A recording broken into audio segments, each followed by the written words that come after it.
racing just started. Queen Mamba moving up on the outside. Alexandrina to take the lead. In the hay is racing in third, then followed by We Believe. Crossfire, then followed by Excellent Lady in command. Well, Wilson is racing in last.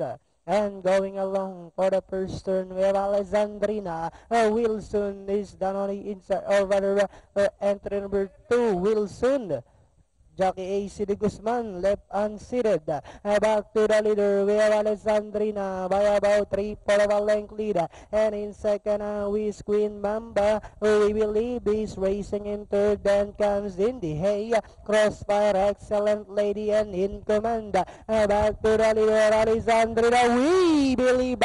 Now moving up on the outside to take the lead. It's now We Believe, followed by Alexandrina in second. In the hay now coming closer in third, and then followed by Queen Mamba, Crossfire in command, but Excellent Lady now racing in last 400 meters up. That is where Alexandrina once again takes command by about 4 lengths. We Believe in the hay now moving up on the outside. We have entry number 8, Alexandrina by about 4 lengths, followed by In the Hay in second, but it's still Alexandrina followed by In the Hay, and finally it's Alexandrina. In the Hay, then comes We Will Live in command.